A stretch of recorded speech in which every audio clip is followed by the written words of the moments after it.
What if you could see the date of your death? Not just yours, but everyone else's too. Imagine having the power to look into the future and witness the last moments of every person you know. A blessing, right? But what if that power came at a cost? What if that ability to see death changed everything you thought you knew about life? For Lola, this wasn't a choice, it was a curse. A gift that she never asked for, one that would alter the lives of everyone in her village, including her own. Before we dive deeper into the story, please make sure you've subscribed to African Mythos Chronicles. Don't forget to hit that like button, share with your friends, and drop a comment below. We love hearing from you. Now, let's dive into Lola's journey. The hills of Oakro village stretched endlessly, their vibrant green fading into the vast blue skies above. It was a village full of life and simplicity. Nestled between the gentle curves of the hills, it was a place where time seemed to slow down, and everything felt rooted in tradition.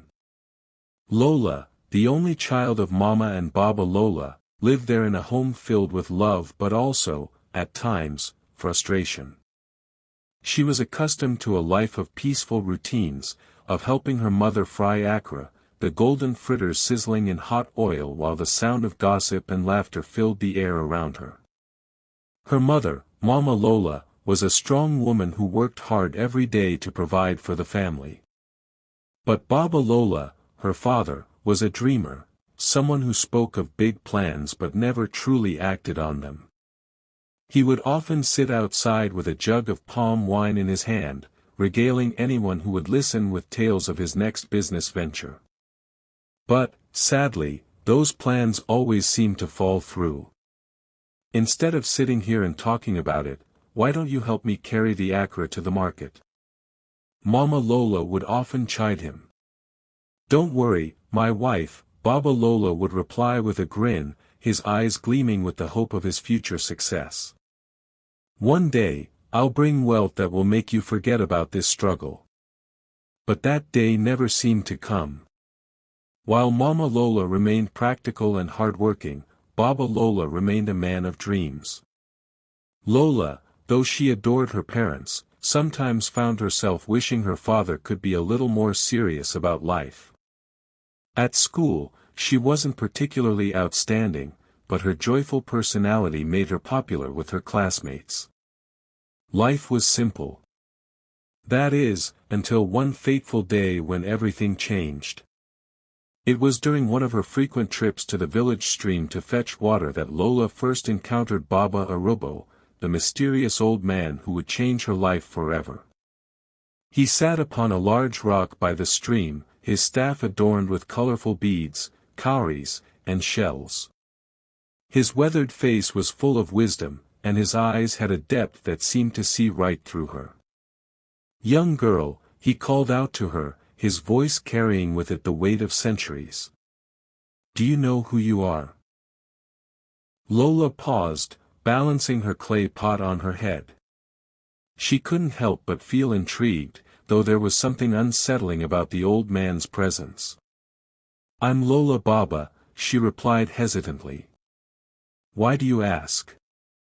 The old man chuckled softly, shaking his head as if Lola's answer was both familiar and far too simple. "You are more than just Lola. There is a light in you, a gift, but it will bring pain if not understood. You will see what others cannot, and that will change your destiny." Confused, Lola frowned. "What gift? I don't understand."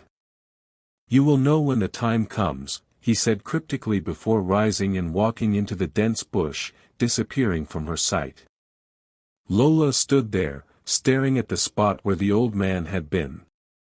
She was puzzled but shrugged off his strange words.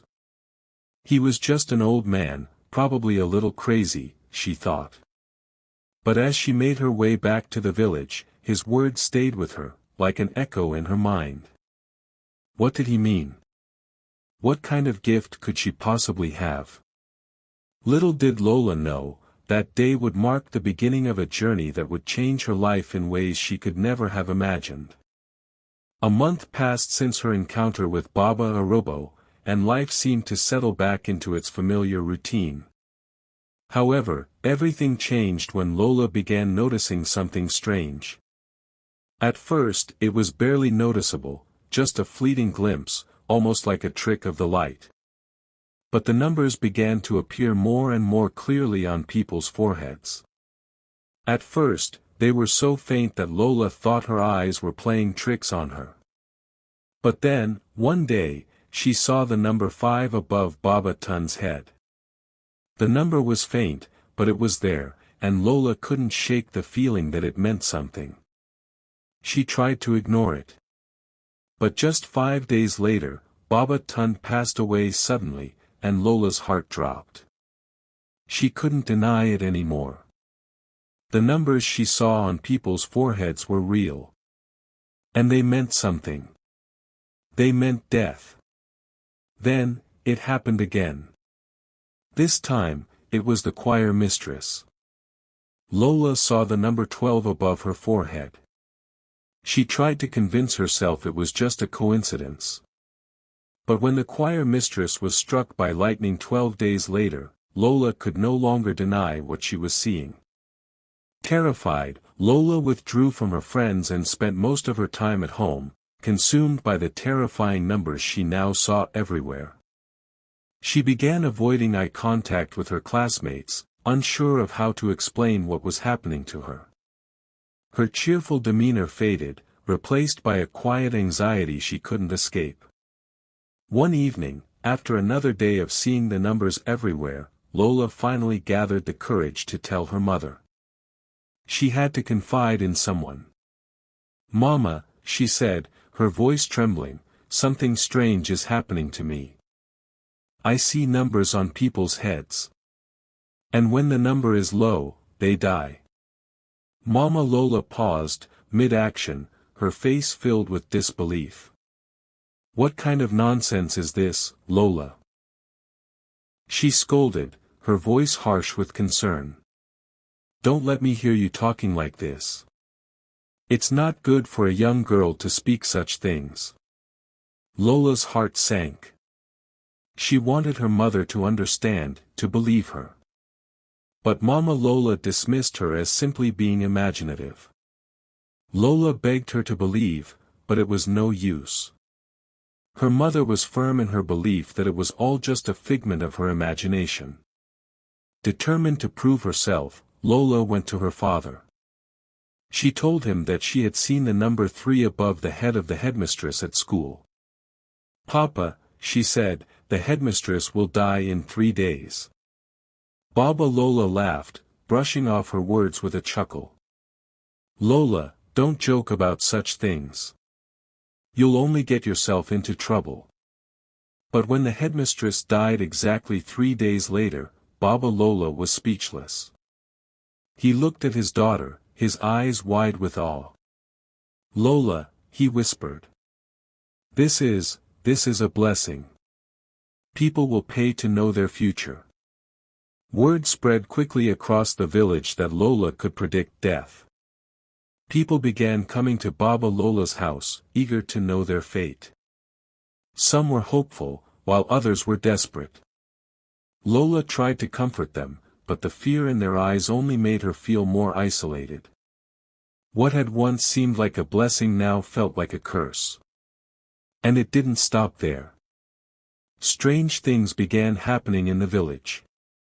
Crops failed, livestock died, and the village well slowly dried up. The villagers began whispering that the spirits were angry. The balance of life and death had been disturbed. The village priest gathered everyone together and declared, "The gods are angry. This girl's gift has disturbed the natural order of things. The spirits demand a sacrifice to restore harmony." Mama Lola was horrified. "How can my child be blamed for this? She's just a girl. She has no control over what she sees." But the villagers were relentless. "If she has power over death, then she must face the consequences," they said. The king, hearing of the growing unrest, summoned Lola to the palace. Mama Lola begged the king to leave her daughter alone, but Baba Lola intervened, insisting that Lola go. "It's an honor," he said. At the palace, the king, adorned in his royal agbada, sat before Lola, his eyes narrowing as he looked at her. "Tell me, girl," he demanded, "what do you see?" Lola hesitated, her heart pounding in her chest. Above the king's head, she saw the number 7. She gasped and quickly looked away. The king demanded to know what she saw. Lola, terrified, whispered, "You will die in 7 days, my king." The court erupted into chaos. The king's advisors were in a panic, and whispers spread throughout the palace. True to Lola's vision, the king died exactly 7 days later during a grand festival. Lola's life had become a whirlwind of fear and guilt. The villagers, blaming her for the king's death, began calling for her exile. Meanwhile, Lola's gift seemed to be becoming more dangerous. One evening, she saw the numbers 90 and 91 above her parents' heads. They had little time left. Tears streamed down Lola's face as she realized what she must do. She couldn't sit by and watch her parents die. She would do anything to save them, even if it meant making the ultimate sacrifice. With Baba Arobo's guidance, Lola prepared for a ritual that might save her parents, but at what cost? The gods had warned her that every time she meddled with fate, the consequences grew more severe. Would Lola be able to save her parents without losing herself? If you haven't already, make sure to subscribe and leave a comment telling us what you think will happen next. What would you do in Lola's position? Would you sacrifice yourself for your loved ones? Thank you for watching African Mythos Chronicles. Stay tuned for part 2 of this incredible tale, coming soon.